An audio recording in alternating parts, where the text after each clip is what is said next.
Okay, so we should be live right now, and this is the first for us. We're gonna go ahead. I got some echo slap back here. Technical difficulties. There we go. Okay, so we're live, and what we're going to be covering today is we're going to talk a little bit about this is the Monday aftermath. We're going to talk about what happened this weekend, what you might have missed, a little bit about subject to properties, and we're also going to cover, what rates are looking like because this is something everybody just kind of wants a little update on. So I'll start with rates. It's the easiest, it's the boring, it's the shortest part segment of the entire thing. And it's just something easy to get out of the way. So depending on what you're looking at, 30-year fixed rates are between 6.99 and about 7.25, depending on who you go to. Most of the rates that are advertised, you do need to understand that they are advertising those rates with a 1 point in an origination fee, which is basically a fee that's 1% of the loan amount, and one discount point, meaning 2%. So simple math. If it's a $100,000 loan, it's $2,000 in closing costs added to whatever the other costs are, in order to get whatever the advertised rate is. That's one thing that people don't really know is that you go, why is one guy offering this rate and one guy offering this rate? Well, if all things are equal, one might be charging you a bunch of upfront fees to give you a lower rate. So that is part and parcel to that deal. So somewhere in the close to 7%. Now, there are products out there that are offering like the high fives, but they're going to be adjustable rate mortgages, even though they're fixed for 15 years. And there's a lot of restrictions on stuff like that. Making sure that you qualify for something like that is going to be a little bit more of a challenge. I got to adjust this microphone. Hang on. Let's see if we can get that to do what I want it to do here. All right, that's better. Okay, so that being said, that's what we're looking at right now. Okay, so let's go ahead and go straight into the open houses this weekend. Um, our team had 3 open houses going this weekend. The market has been extremely slow coming into 2024. It's been brutally slow. That being said, because of the interest rates, open houses have been hit or miss. Some have been like really great, others have not been so hot. So I'm going to talk about two of them. One of them that was in Town Lake on one of our listings, and another one that was in West Canton, up on the northern side of Cherokee County.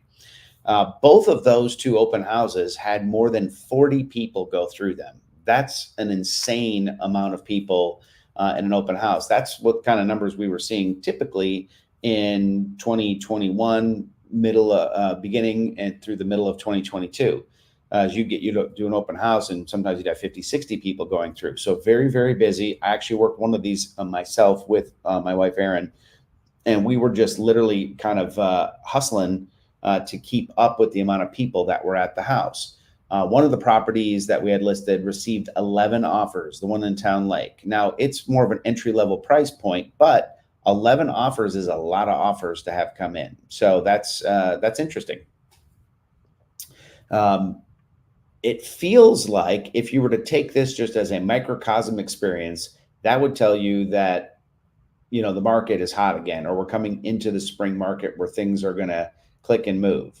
That may not be fair as a representation. So why don't we actually take a look at some actual numbers?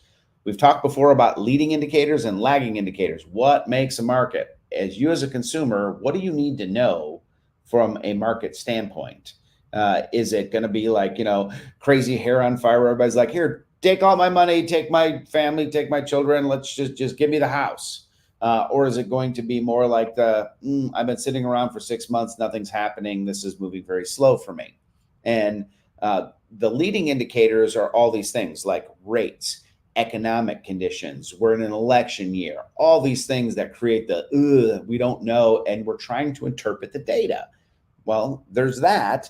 And then there is the lagging indicators, which the easiest one to say, hey, all this stuff we just talked about, how did it affect the market, is to look at inventory.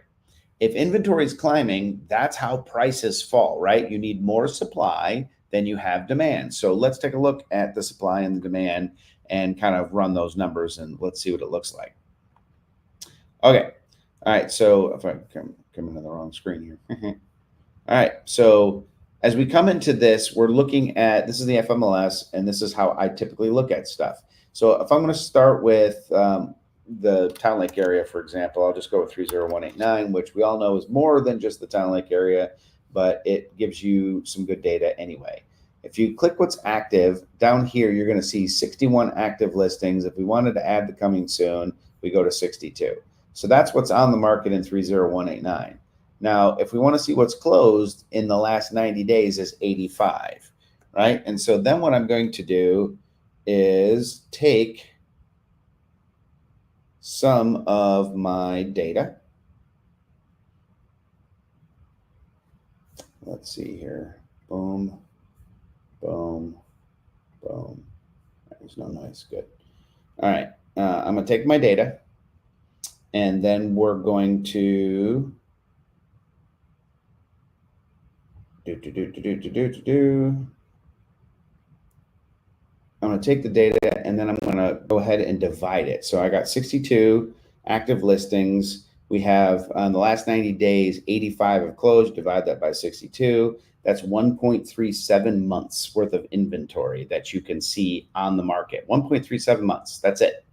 So that 6 months is the dividing line that goes up from there. So if you're at 6 months worth of inventory, things are pretty aggressive. In the last 90 days, you're just not having that kind of, actually, I think I did the wrong math there. So I'd have to first go 85 divided by 3 for that. So it's 28 units divided by 62, which is, more of that. So it's 2 months, little over 2 months worth of inventory.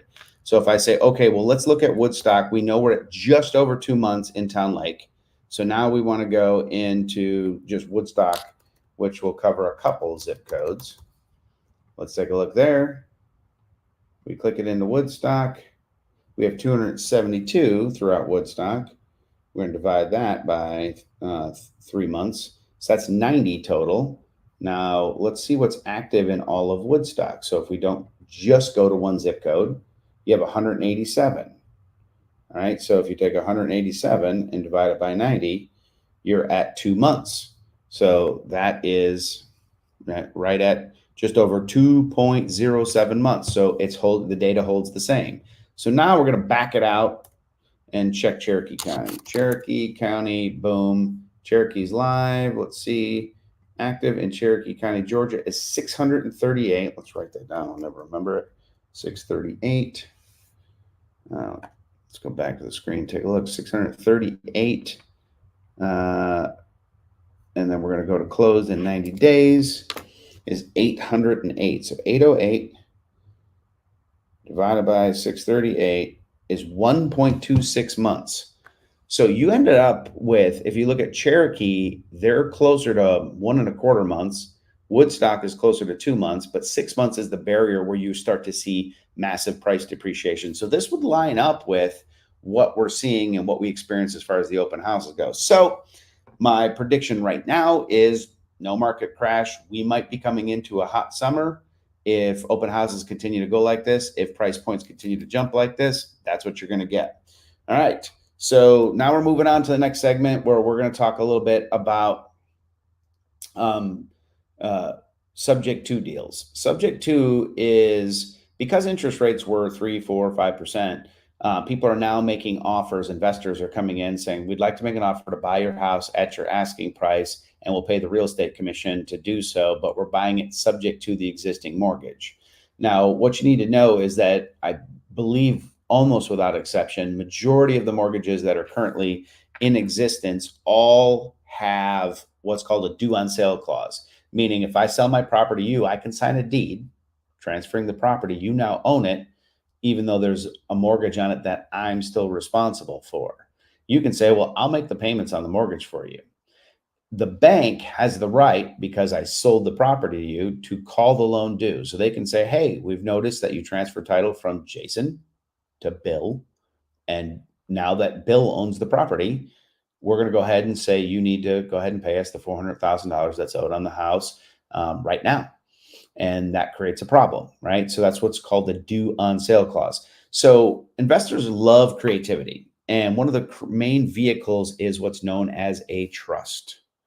A trust is a perfectly valid tool to be able to use this. However, there's some misinformation that's out there. One of them is that represents a lot of these things is coming and saying there's a clause in there that says, hey, the St. Germain Act does not trigger a due on sale clause. And so let me check this out real quick.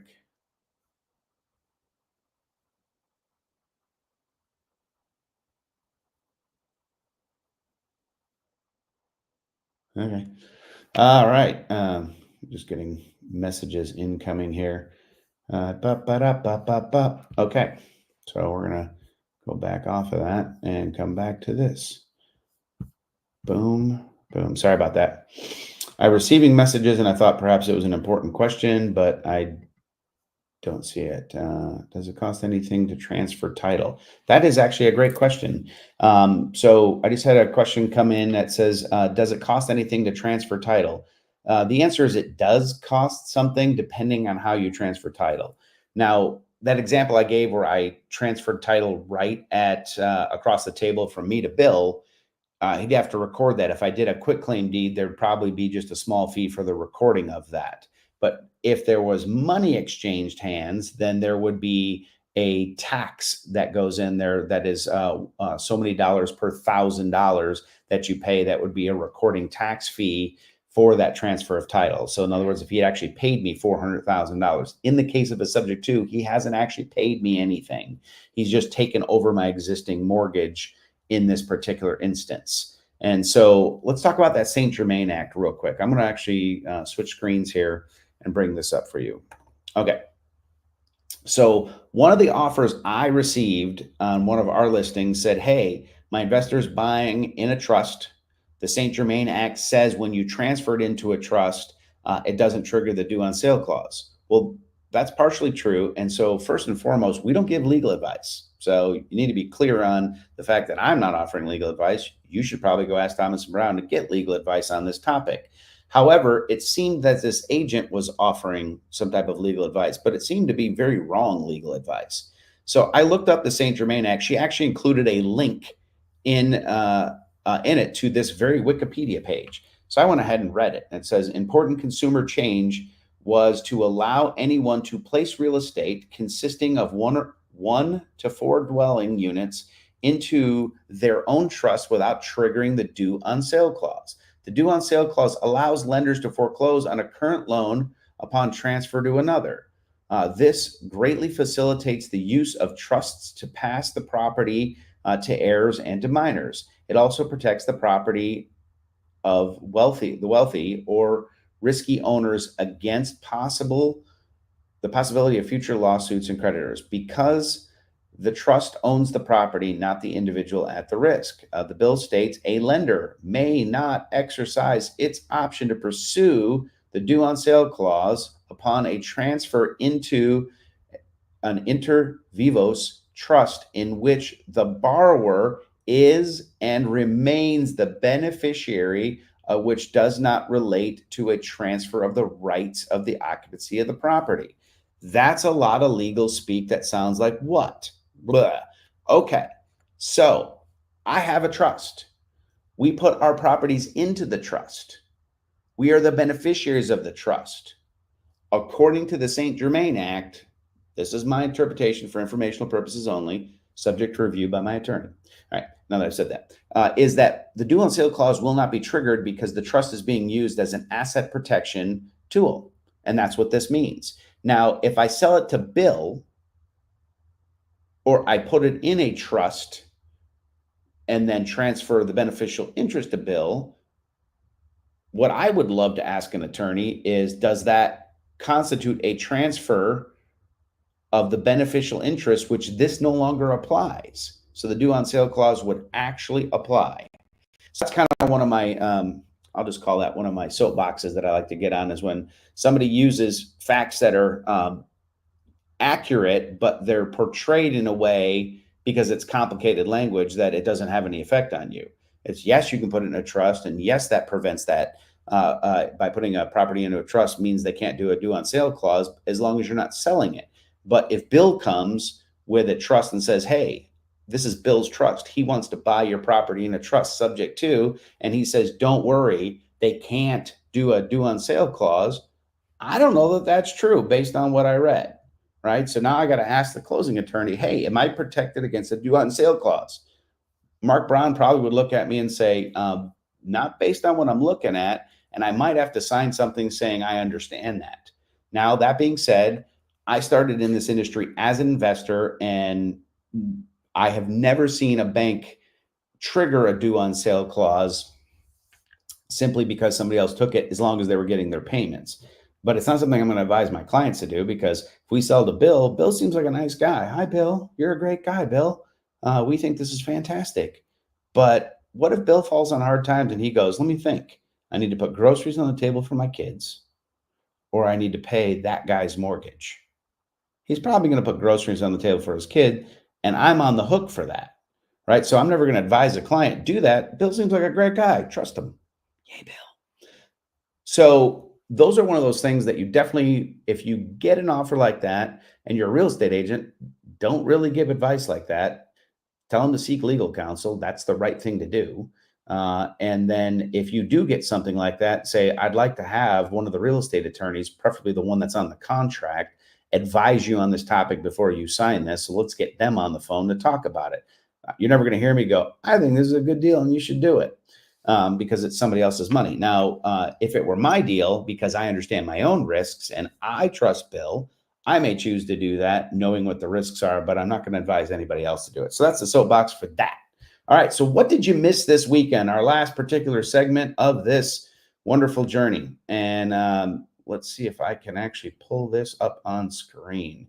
What you missed this weekend is you missed the 5th sold out show that Bent to Fly has done. And that show, let me see if I can get you to hear some of this real quick. Let's go with it.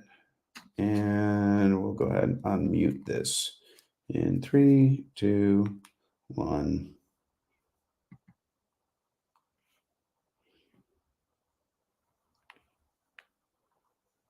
Oh, it's actually not, doesn't seem like it's playing because it's muted. So this was Bent to Fly's 5th sold out show at Mad Life. We've obviously performed all over Cherokee County, but this was a lot of fun. That's my beautiful wife who's rocking out Zombie at what I would consider the best music venue here in Cherokee County. And somebody did a camera shot from the crowd and went ahead and posted that. And so I just thought that was super cool.